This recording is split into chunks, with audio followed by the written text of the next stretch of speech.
This podcast is a quest for well-being, a quest for a meaningful life through the exploration of fundamental truth. Enlightening ideas, insights on physical, mental, and spiritual health. The inspiration is love. The aspiration is to awaken new ways of thinking that can lead us to a new way of being well. Welcome to Body, Mind, and Soul Healing Conversations.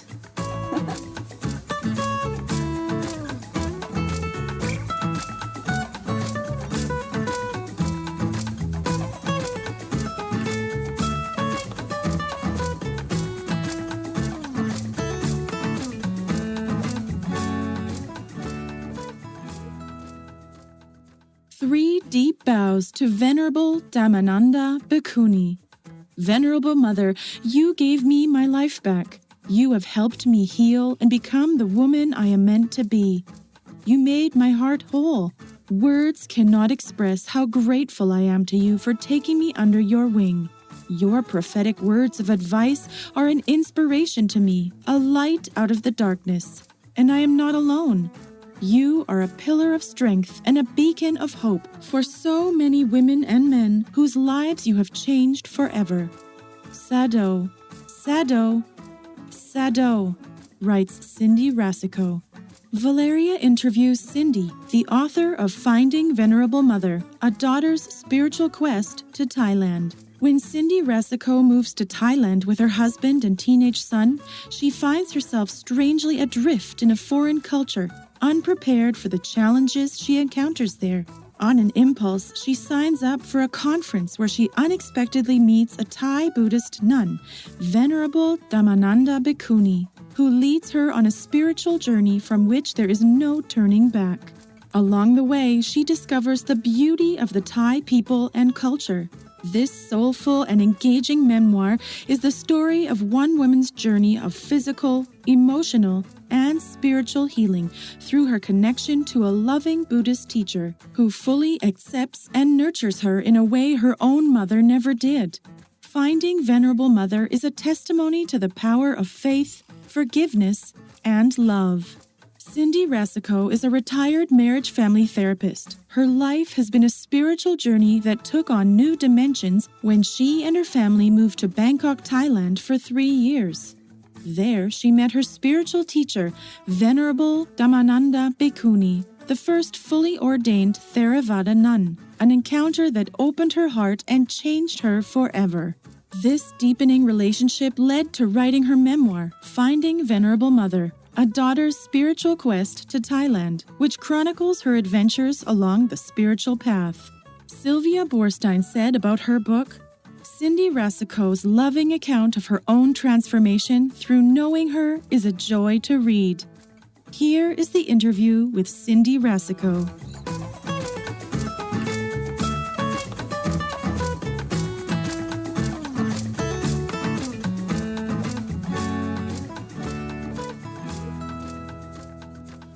In your own words, who is Cindy Rossical? Cindy Rasicot is a deeply spiritual person. She has many interests, including dance, writing, meditation. Cindy Rasicot is not someone who's afraid to take risks and faces life with courage. Before we talk about some of the topics in your book, Finding Venerable Mother, a daughter's spiritual quest to Thailand, I have a few warm-up questions. So the first one is, what is life to you, Cindy? Life is an ongoing journey. It's an exploration and a chance to what I call go, learn, and grow. Yeah. Grow. Is that a destination? No, not necessarily. That's a good question. I feel that I'm constantly becoming. So it's almost like as if I were an onion and there's layers, and I'm constantly unwrapping more layers and getting down to the core. But there's no arriving in that sense. I think we're constantly unwrapping or unlayering. I love that. My next warm-up question refers to life again. What do you think is the opposite of life? I think the opposite of life is being shut down, being closed down, or unable to feel your feelings, especially those of pain or hurt, so that I can continue to move through to the resolution of whatever I'm feeling. Yeah. What is your understanding and idea of enlightenment? Well, my understanding is that most of us don't really get there, but for me, it's an ongoing exploration and work in meditation, mindfulness, self-inquiry, and it is a process. I think the ultimate goal is probably something I don't really understand because it's so vast and infinite, but I believe that it exists. Yeah. Have you witnessed that being a reality or being some sort of truth? I don't think so. What is your own definition for the word mother?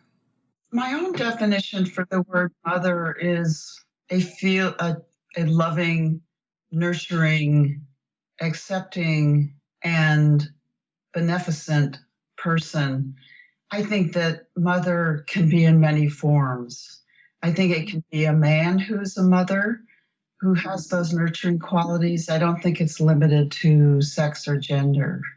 Yeah, that's such an interesting idea that's often confused or misunderstood, the masculine energies and the feminine, that we have both. Mm-hmm. Yeah, some people, they kind of identify the masculine with the male form and the feminine with the female form.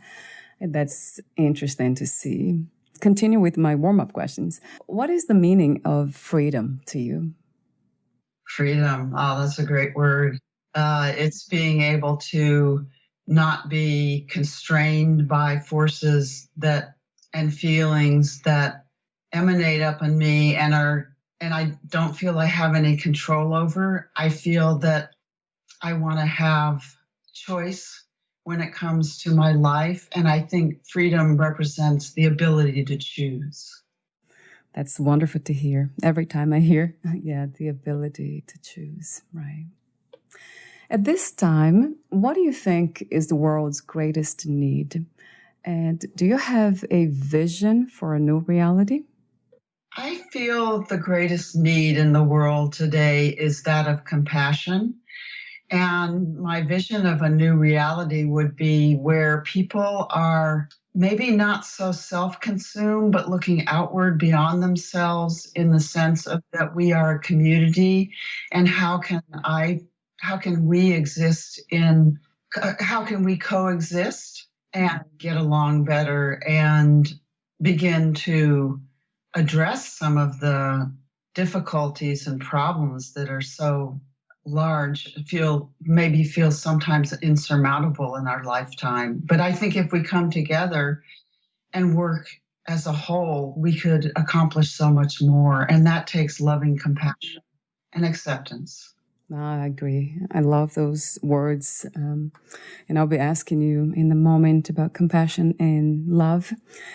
Since you mentioned that's what's needed in the world, coming together and working as community so we can achieve more in a sense. What do you think are the obstacles to that?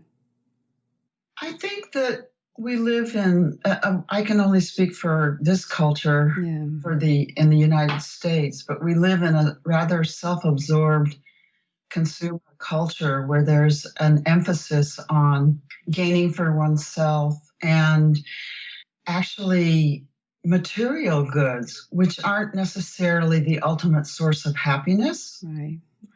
And I'm sorry, I forgot your question, but it was a good one. Yeah. the the obstacles for this disconnection, for this, I think you call it a self-centered kind of way of living, individualistic. Yeah, I think the greatest obstacles in many cases is ourselves and our own selfish attitude and working within ourselves and trying to, I would say, what my teacher, Venerable Dhammananda, talks about is the heart of the bodhisattva, the being that wants to care for and give and ensure the well-being of all sentient beings. Yeah. So it's changing the way we think. Yeah. Each one of us changing the way we understand life in ourselves, right? Yes. And I think in some instances, it's really letting go of maybe the I, me, mine, and looking at the collective whole as a we. Yeah, I love that, Cindy. I pay attention to people when I talk to the way they speak. And most often than not, I'm looking for those pronouns when they use the word we collectively, thinking about what's good for me and the other. You mentioned compassion, and my next warm-up question is about love. So do you connect compassion to love? I think they're one and the same. I think that in order to be compassionate, one has to be loving. And I think I'm probably a little clearer about what compassion is than love is, but it feels like they're one and the same to me. Right. Right. So how do you define love, or what is love to you? That's my, that is one of my questions. That's what I was thinking about. Genuinely feeling a warmth, tenderness, kindness, and caring for someone other than for both myself and for someone else. Right. I love that. Yeah. So caring and being kind to yourself and others at the same time, in a way. I agree. That's beautiful. I love the manifestations of kindness. So my next question has to do with God. And I read in your book that when you were 4 years old, you asked your older brother this question that I'm going to ask you now. What, where, and who is God to you? Oh, that's a great question. I think it's changed for me over time. As a little child, I was perhaps looking for an ultimate being. I probably had heard somewhere. In fact, I had this funny fantasy. Maybe I heard it.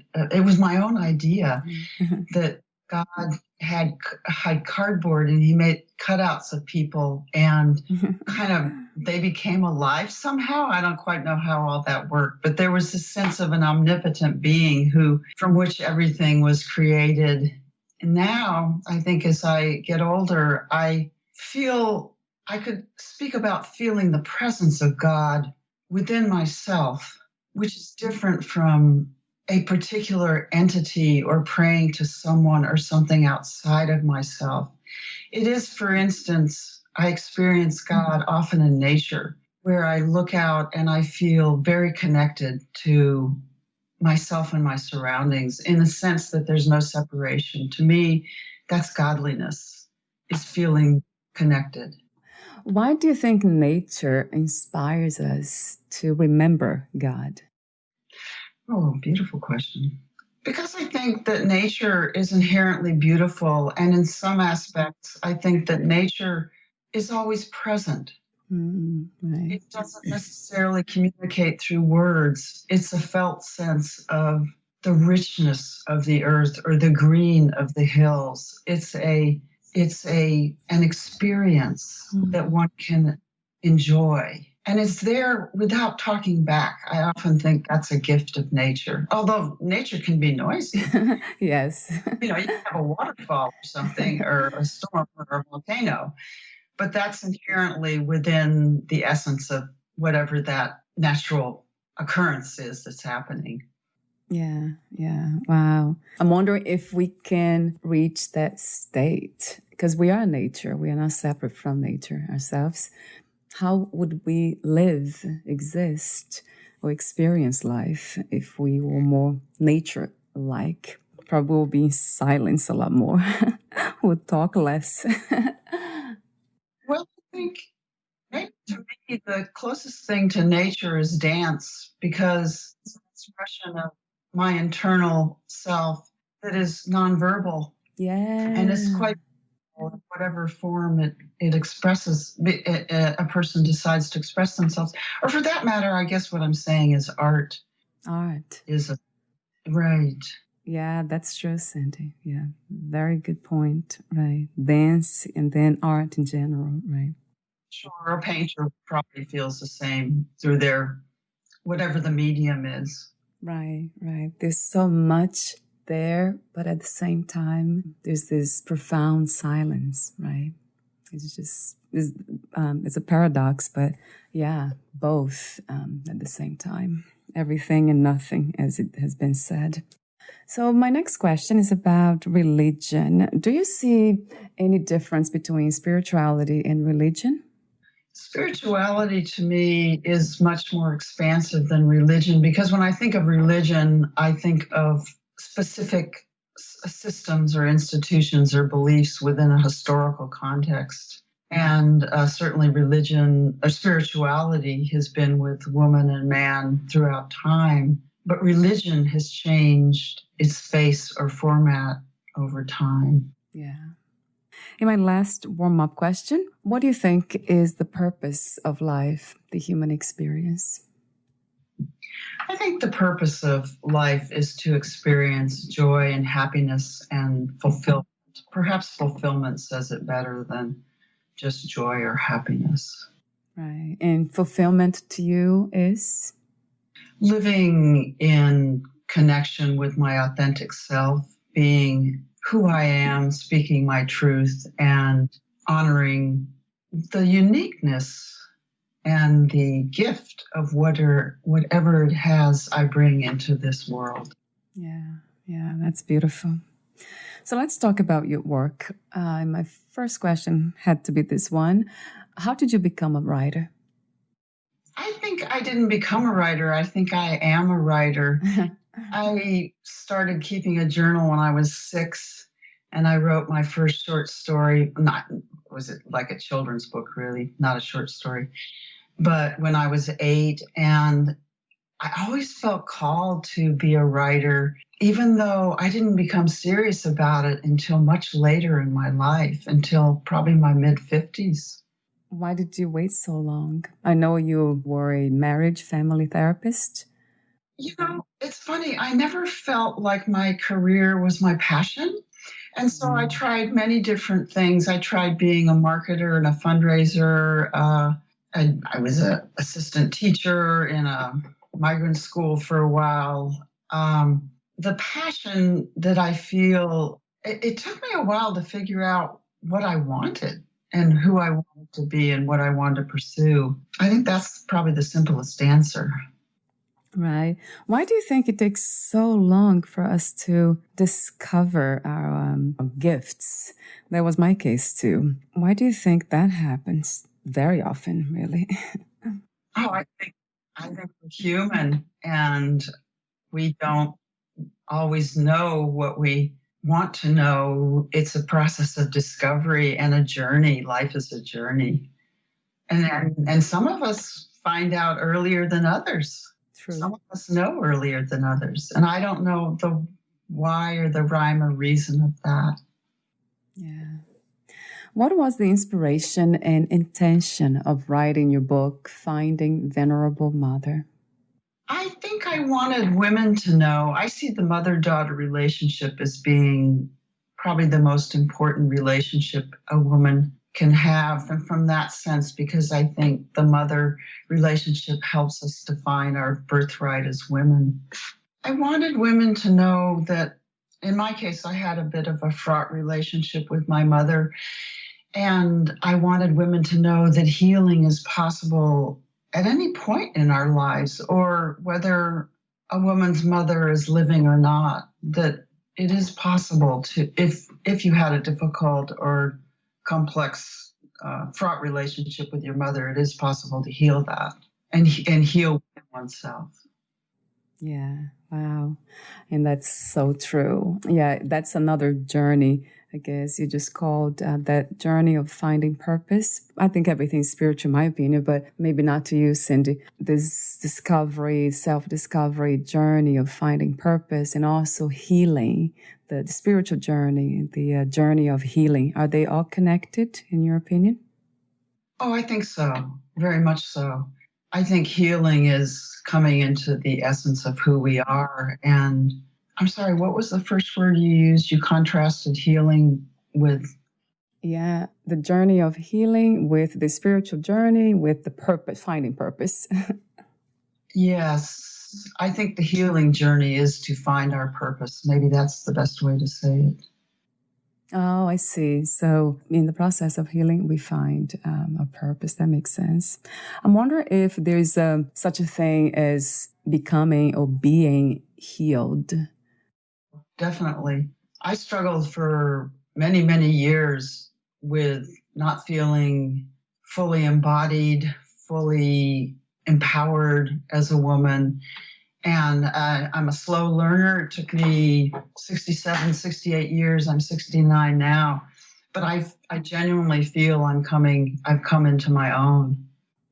That's wonderful. Do you think it takes more time, and going back to the time frame, the journey for women to find their voice than men, or that's the same for all of us? I don't think I could compare in that way. I think, as I said earlier, some of us come into our own sooner. Maybe I have a 30-year-old friend who's absolutely wise beyond her years, and we're very close because the wisdom I have accrued in my life through my life experience, she gained at the age of 30. So I guess it just depends on who you are. That's true. We are all unique. Yeah, all of us. That's so true. So the process of writing your book, did anything change? Did you discover new insights in the process of writing the book? Yes, I definitely did. I think the advantage of writing is that, first of all, I didn't write about my mother until after I had 15 years in an intimate relationship with Dharmananda, because by then I had received the unconditional love and acceptance I needed to be able to heal and accept myself. But gradually, through the writing of the memoir, it became clear to me that my husband and I were probably no longer, we've always been soulmates. We're still close friends, but we weren't growing and expanding as individuals. Our relationship it just wasn't working anymore. So that was maybe my primary insight from this. So how do we know when a relationship with somebody, could be a friend too, not just a partner, it's not growing anymore? What are the signs? Oh, I think unhappiness. I felt probably sad, loneliness, incredibly lonely within a relationship is a sign of that. Not being nurtured in a way that is helping us to expand and grow. Yeah, go ahead. Yeah, no, it makes sense to me. Is there a way of knowing that if that sadness is coming from ourselves? Because sometimes when we are not healed, we might experience depression and sadness and anxiety. Right, that's true too. We carry that within ourselves too. I guess I can only speak to how I knew for myself as I was gradually and increasingly unhappy. And I'd probably done 40 years of therapy, so I know myself pretty well and understood there were certain reasons in our relationship that we were growing apart. And that then it became kind of clear to me. It was never obvious. I mean, these things take time. It took me about 5 years to make that decision to arrive. Oh, wow. But because we've been married for 34 years, so it was a very long-term marriage. But I think if you continue to ask the questions and answer honestly, I think everyone can find their way. I like that, Cindy. This idea of asking questions, right, to ourselves and others. I love that, right? So talk to me about your spiritual journey. When did that begin officially? And how did you know when your healing journey was completed? Yeah, well, my spiritual journey began when I was born and not everybody is on a spiritual journey. I am just called to that path. And, other people might want to be, I don't know, the best criminal lawyer that ever existed. But for me, I was just constantly looking for, maybe you referred to it earlier, that sense of purpose and meaning in my life. And that's been a lifelong question. I believe the second part of your question had to do with when you found out that your healing journey was completed, it came to an end. Yeah, I think it helped for me a lot in my relationship with my spiritual teacher, Venerable Dhammananda Bhikkhuni. I was ordained by her in 2014. And essentially what that meant, it was a temporary ordination where you go into the monastery for 3 weeks, you do certain things, you take the precepts, you shave your head, you wear the robes, and then you come, after that period is over, you go back and enter back into your lay life. I think that, I didn't know it at the time, but I think looking back on it, that was kind of the apex of my spiritual journey, which is not to say I'm still looking and still growing and still searching.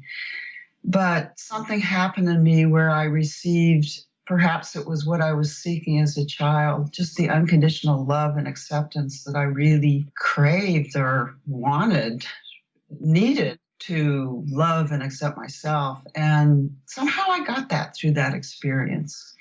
And then the next 5 years, it was a question of, I have a teacher who says that we get the lessons sometimes before we embody them. So I had to grow and live into that spiritual boost, that spiritual peak that I experienced when I was ordained. It took me a while to catch up with myself so that I could emanate that and actualize that in my daily life. Wow. So my question is, how does it feel to be unconditionally loved? It feels very peaceful. It's like when I talk about being with my teacher, my voice always drops and I always feel kind of like this giant It's being in her presence because of her wisdom and her capacity to love, I guess, and her spiritual practice. Sitting in her presence is just like being enveloped in the arms of an angel. And it just is, it's definitely very calming and satisfying and left me with a really peaceful feeling. Yeah, yes, I can understand that. I think I have another question for you about unconditional self-love. Do you believe in unconditional self-love? Not for me. I wish I did have. That's cute. I stumble too much. I still fight with myself to love and accept myself. I was just doing some writing before we began this talk, and it was a class, and there was like little stones with sayings on them like, I am a woman and I need to trust myself. There was 13 of them, and the one I picked was, I want to be gentle with myself. That is a practice for me, to be loving and accepting. That is something I work at. But by work, I mean, I have to stay conscious about it. Right. It's a practice for all of us, I would say. Yeah, all of us. Unconditional self-love. That's it, yeah. Laugh at that. It's like, nope, not me. Right. So talk to me about her, Dharmananda. Yeah, basically, Dhammananda is a woman who is very courageous and possesses a lot of personal strength. What she took on essentially at the time when she became ordained, she left her 30-year marriage. She didn't leave her children exactly, but she maintains a different relationship with them once she became ordained. She was a prominent professor. She was a popular TV Dharma host. She set all of that aside so that she could dedicate herself to her own spiritual enlightenment and the path of becoming ordained. But also, women aren't allowed to be ordained in Thailand. They don't allow monks to ordain women. She had to go to Sri Lanka to be ordained. So what she essentially did was she took the initial step to be the first woman to be ordained. And because she was such a public figure, people paid attention. And she's dedicated to what's called the Fourfold Buddhist Path, the Fourfold Buddhist Community, which is lay men, lay women, and ordained women. So it's like a three-legged chair, and the chair is out of balance without the revival of what's called the Bhikkhuni, or the female Sangha, the community of ordained women. So she really took, and that's perhaps where you might use the word feminist. She's a Buddhist first and a feminist second. She always says that, because there was a point in her life where she became actively involved in the revival of the women's Sangha, or the fourth leg of the chair, essentially. Right. So she's quite exceptional in that way. And I read that both of you had shared this experience with mothers, your mother and her mother. Oh, yes. Right. I love what you said here too, which is we cannot solve anything by anger. Anger does not lead us anywhere. It is more difficult to practice compassion and loving kindness. That is the goal of Buddhism. Tell me how you met Dharmananda. Sure. Yeah. Well, I had just moved with my then husband and 13-year-old son to Bangkok. My husband had a 3-year assignment. And after about 3 months, once we got settled, I wasn't working. I had left my home and friends. I was feeling somewhat adrift and not knowing what I wanted to do. And so I signed up for a conference, and it was a conference which dealt with women in developing countries. And at that conference, there was an afternoon workshop called Faith, Feminism, and the Power of Love. And right off the bat, that interested me because I don't often see love and politics in the same sentence. And I went to that, and it turned out it was a panel of 9 women from all over the world. And a couple of the Muslim women there from different countries got into a pretty heated discussion about the value of Islam in the lives of poor women. And there was the panel kind of ended there with a tense debate, and there was a silence. And into that, Dhammananda stepped forward and spoke in a fairly soft but powerful voice, the quote that you just said, which is, "We cannot solve anything with anger." And when I heard that, it was like part of me woke up. It was as if I was hearing something that I knew I needed to hear, and I wanted to know more about this woman. I was impressed by her presence. I was kind of electrified by what she said, and that's how we met. And she invited anyone who wanted to come to the temple, to her monastery, after the conference. She just welcomed people to come down, and so I went down, and that's how the relationship started. Yeah. A wonderful relationship at that, right? Right. What is feminism, or better question yet, what is the goal of feminism?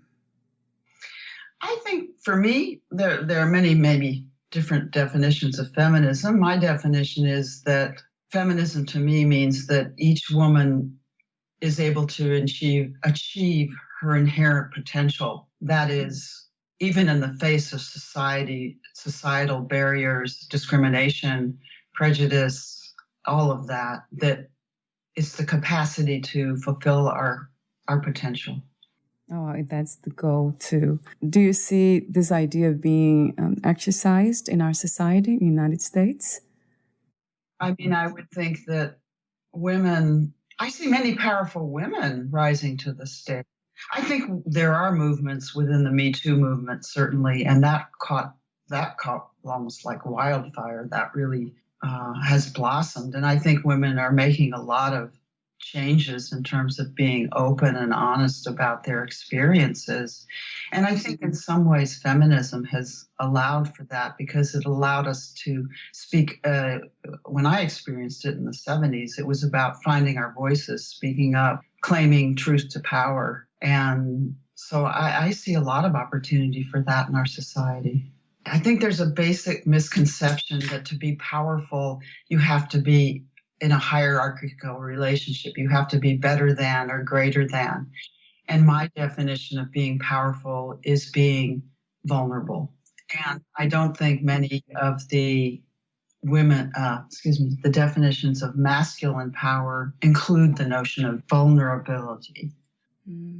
Wow, that's beautiful. And so your definition of power, it's also being vulnerable, right? Not trying to hide ourselves and being afraid to be who we are. And we're almost at the end of the interview, and I have a few final questions for you. But before that, would you like to add anything, read a passage from your book or... Yes.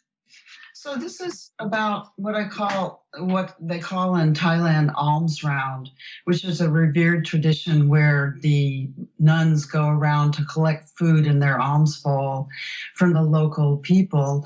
People get up very early, maybe 4 or 5 in the morning, to cook fresh food in order to make an offering to the nuns or the monks when they come by. So beautiful. Basically, okay, let's see. Okay, what an odd sight we make, I thought. 3 nuns, 3 machis, and 2 farang foreigners coiling like a long snake down a side street. I felt vulnerable, as if I were missing an essential part of my clothing, a skirt you could see through without a slip. The houses beside the road were wooden shacks stacked one against the other and open to the street with a sunshade overhead. Garbage was strewn alongside the road. There was a sour smell of decay in the air. Clearly these people were poor. How could they afford to donate food, I wondered. The procession stopped before a house where an old woman stood in front, holding a tin rice pot. Her face was brown and lined with wrinkles. Eyes closed, she raised the pot to her forehead. Her lips moved silently. She picked up a cone of white lotus blossoms, carefully wrapped in broad green banana leaves, and placed them on the lid of Dhammananda's alms bowl. I remained behind Dhammananda while the nuns delivered their blessing. The words to this chant sounded different from what they had sung earlier. Dhammananda leaned in close and whispered to me, "This woman has cancer." I appreciated knowing something about people's personal stories. Living in a gated community with other expats, I hadn't yet experienced any connection with the Thai people other than my housekeeper, who wasn't even Thai, and my driver. Walking with Dhammananda was like entering a private world, discovering a Thailand that existed beyond the locked gates of a protected compound. Dhammananda turned down a side road onto a dirt path. Through the trees and brush, I could see a small white house with a family seated on the porch. A young man who Dhammananda told us was small for his age sat between his mother and father. He looked like a boy, but as I got closer, his face appeared older. His large head dwarfed his small body. I learned later that he was 35 years old. Dhammananda called everyone in close. I wondered if our group might be intimidating to the man, but our presence didn't seem to bother him. Perhaps he'd seen foreigners walking in alms round before. He glanced up at Dhammananda, a look of wonder on his face. All eyes focused on this Thai man as we circled around him. Laboring for breath, his chest lifted and fell as he wheezed in and out. He pressed his palms together as his mother lifted a precious spoonful of rice into Dhammananda's alms bowl. Filled with tenderness, Dhammananda bent over to receive the offering. We paused, watching, spellbound. A wave of compassion rose in my chest. My vision blurred as warm tears slid down my cheeks. It was just a momentary flash. Buddhists, Christians, Jews, Thais, Americans, all standing together, connected by an invisible thread of caring. When my vision cleared, faces and colors came into focus. Red flowers appeared richer, pink petals more vibrant. For the first time in Thailand, I didn't feel like a foreigner. Standing in that outdoor sanctuary, I was profoundly grateful to have found this gifted teacher who willingly accepted me, a stranger, into her community. A sense of calm flooded through me as I fell back into the silent procession, and we headed back to the temple for breakfast. Wow. That's beautiful, Cindy. Thank you. Thank you. Do you have an audiobook? I don't have an audiobook. My book was just published 2 weeks ago. So you can order it. I encourage people to order it from their closest independent bookstore. You can certainly order it on Amazon.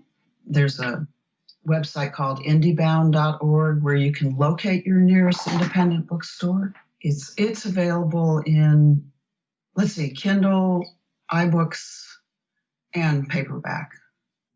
Right. Oh, the audiobook will be wonderful too. If you're not thinking about, that would be great. The way you read, that would be fun.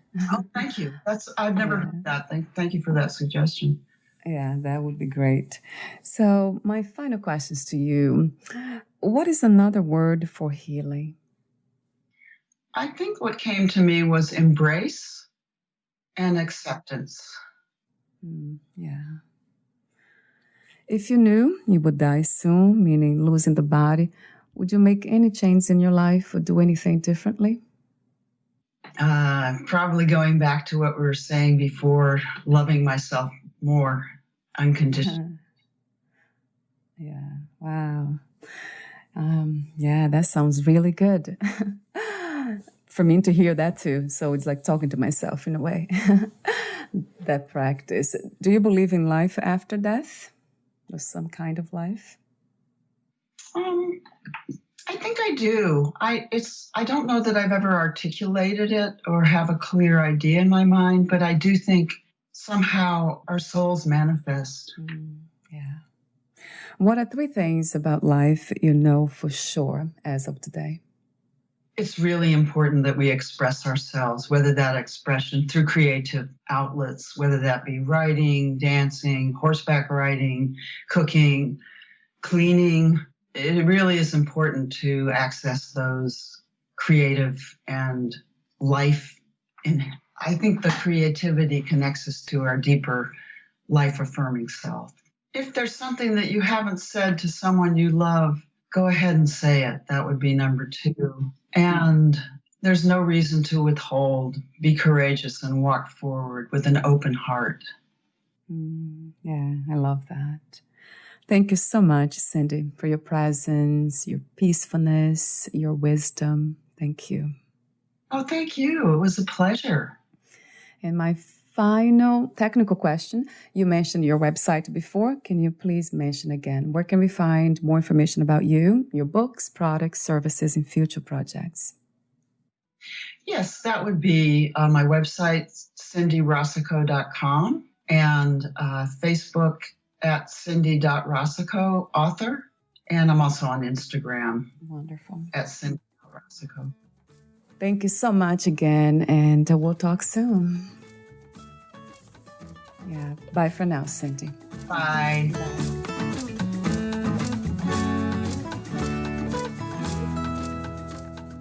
Thank you for listening. To learn more about Cindy Rasicot, please visit her website, cindyrasicot.com.